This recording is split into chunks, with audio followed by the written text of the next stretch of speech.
será que realmente a gente sabe o que os nossos filhos gostam? O que eles gostam de brincar? Que tipo de música que eles gostam? Qual é a comida preferida?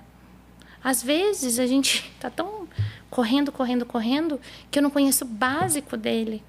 E isso pode parecer, ai, não, isso não acontece. Acontece, e acontece muito. É aquela necessidade do óbvio ter que ser dito, né? De eu, às vezes, não conhecer realmente o básico. O que ele gosta de fazer, por que ele gosta de tal jogo, né? Por que não? Qual que é o paladar dele? Né? Eu tô falando isso e eu me lembro de algo que eu vivi com a Catarina. Ela sempre gostou de legumes. Sempre gostou. Sempre comeu muito bem. Come comida muito bem. Não tive esses desafios com seletividade alimentar com ela.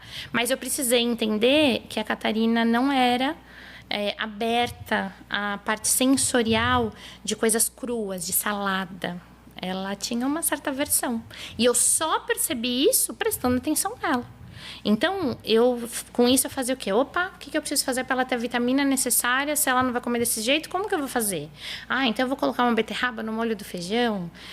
Então, isso só é possível. Estou dando um exemplo muito simples aqui de algo de uma comida, mas para isso eu preciso me permitir entender, olhar, me conectar, brincar, passar tempo junto, jogar. Entende? Legal. Estava pensando aqui, você falou dessa expectativa, né, de ser... quando Jesus começou o ministério dele aqui na Terra, antes dele fazer qualquer coisa, ali no batismo dele, diz que uma voz do céu diz assim, né? Esse é o meu filho amado, em quem me comprazo. Jesus não tinha feito nada, não fez um milagre. Mas Deus já falava para ele, esse meu filho, o pai falando para o filho, ele é amado. Sim. Eu tenho muito prazer nele, Sim. Independente do que ele tenha feito. E como é importante fazer isso, é uma das coisas que eu sempre aprendi. Eu ouvi isso muito de meu pai, que me amava, dizia que me amava, eu sabia que ele me amava, e também com os meus filhos, deles saberem que eu os amo. Sim. Independente do que eles fizeram, onde eles estão, que eles sempre souberam disso, como isso é importante. Sim. Dá algum exemplo prático de como que os pais os filhos podem saber que são amados pelos pais. Um exemplo simples é passar através de uma segurança de que eles podem te contar qualquer coisa. Às vezes os pais falam, poxa, mas ele não me fala. Mas quando ele começa a falar, ele se assusta, ele fica sisudo, ele muda ali a comunicação corpórea, tom de voz, fazendo com que o filho muitas das vezes fala, opa, acho que isso não é bem-vindo, isso eu não posso falar. Então, a gente conseguir olhar para um filho, para uma filha e dizer, filha, pro bom e pro ruim, pro certo e pro errado, conte comigo. Isso é maravilhoso. Porque nós precisamos ter esse canal de conexão com ele. Saber que se o erro vier para nós, uau, que oportunidade incrível que nós temos de ajudar os nossos filhos a ajustar uma rota. Eu digo isso na minha época, eu acho que você também há de concordar comigo, a gente não era muito aberto a erros, né? Nós não poderíamos... Antigamente a gente não podia muito testar.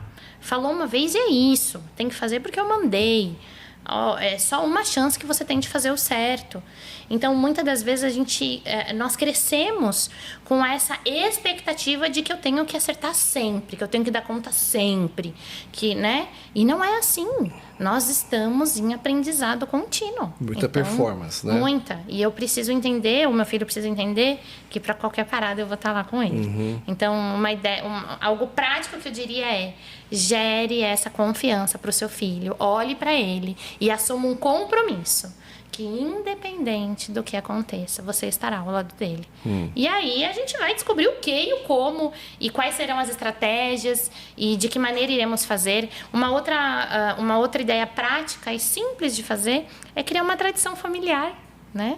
Como que a gente pode impactar isso no nosso dia a dia? Nós vamos uma vez por semana fazer um camão na sala, a gente vai ter um cine pipoca, nós vamos fazer um piquenique no jardim de casa, na garagem. Crie tradições familiares, né? Isso é muito importante. Saber, os filhos aprendem a esperar por aquele momento, os pais também a se prepararem para aquilo. E é importante que seja uma conexão real e efetiva, né? Sem distrações, né? Um momento de almoço, jantar em família. Deixa uma caixinha lá de eletrônicos, proibido eletrônicos, nesse ambiente de olho no olho, de conversa, de construção, de como foi o seu dia, como você está se sentindo. Então, bem, teriam muitos outros exemplos, e eu diria até porque isso equivale muito à fase que o seu filho está, né?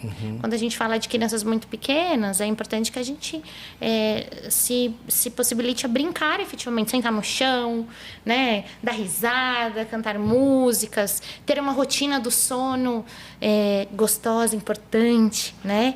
O preparo desse momento de dormir, momento de uma oração, de devocional, bem... a cada fase, eu acredito que as práticas mudam um pouco.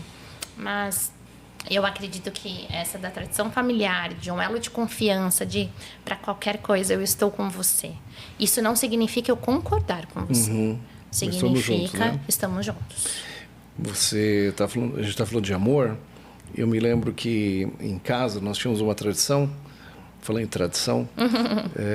Meu pai chegava assim e falava assim: Mário, você sabe de uma coisa? Eu falava: não. Ele falava: eu te amo. No dia seguinte, ele chegava, mesma expressão: Mário, você sabe de uma coisa? Eu falava: não. Eu te amo. Sim.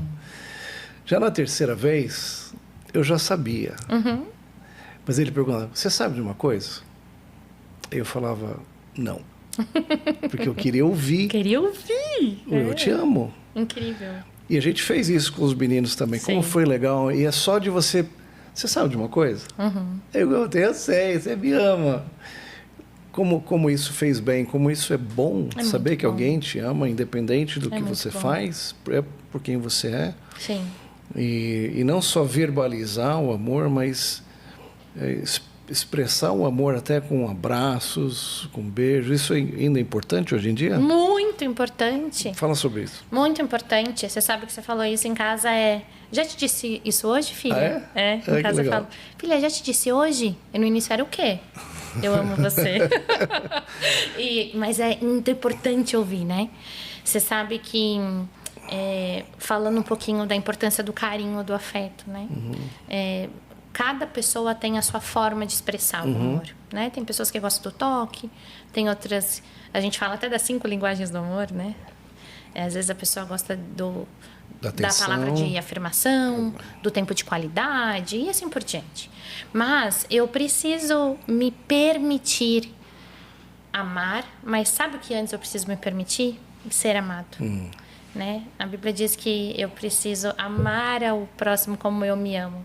E muitas das vezes a gente esquece desse grande e necessário ato de amor próprio. Então, por muitas das vezes eu me ignoro, eu me coloco lá em último plano.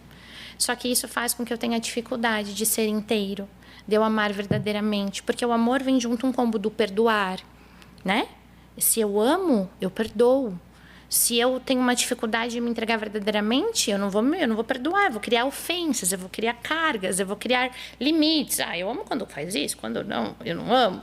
E assim por diante, né? Então, é muito importante a gente discernir o quanto eu preciso amar o outro, mas eu também preciso me amar. Então, isso precisa andar junto, eu preciso ter autocuidado, eu preciso demonstrar atos de amor